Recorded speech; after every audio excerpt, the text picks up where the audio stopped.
Assalamualaikum Ananda Soleh dan Soleha.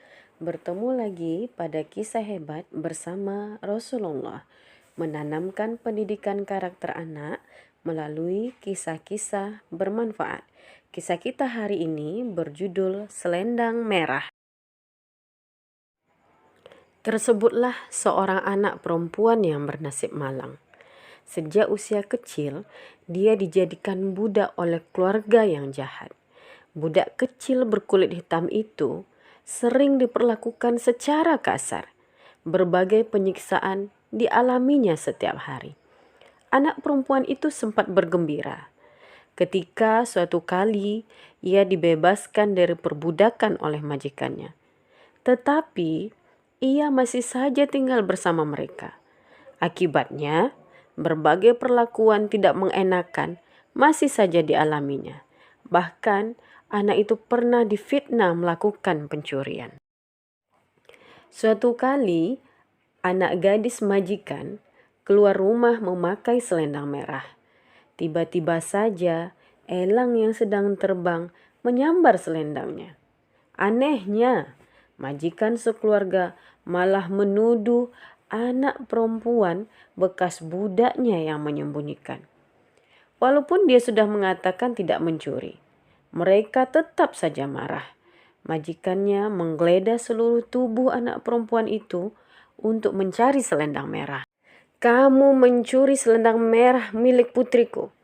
Ayo kembalikan," bentak majikannya. Anak perempuan itu sangat sedih.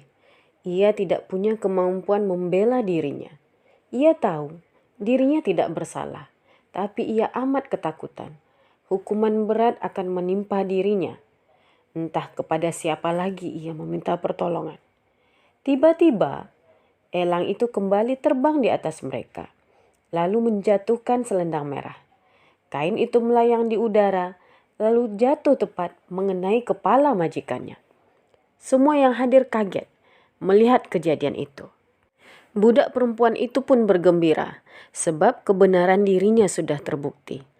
Allah telah mengirimkan elang sebagai bukti. Anak perempuan bekas budak itu berkata, "Itulah selendang merah yang kalian tuduhkan kepadaku. Kini terbukti aku tidak bersalah apa-apa." Majikan beserta keluarganya terdiam malu. Kesalahan mereka dibongkar oleh seekor elang. Anak perempuan itu meninggalkan rumah majikannya. Dia datang menemui Rasulullah SAW dan berkata, "Wahai Rasulullah, aku menyatakan diriku masuk Islam." Rasulullah menyambut baik anak perempuan berkulit hitam itu. Bahkan Rasulullah menyediakan baginya tempat tinggal dekat dari masjid, sehingga ia dengan mudah dapat beribadah dan belajar agama. Selain itu, anak perempuan tersebut juga dapat berdekatan dengan Aisyah, istri Rasulullah. Anak perempuan itu sangat senang bergaul dengan Aisyah. Setiap kali bertemu Aisyah, ia selalu menceritakan peristiwa selendang merah. Dia tidak pernah bosan menceritakan kisah itu berulang kali. Sehingga Aisyah bertanya, "Mengapa kamu sering menceritakan selendang merah itu? Apa istimewanya kejadian itu?" Anak perempuan itu berkata, "Itu suatu keajaiban dari Allah. Peristiwa itu yang membuatku terbebas dari kekafiran dan sekarang menjadi seorang muslimah."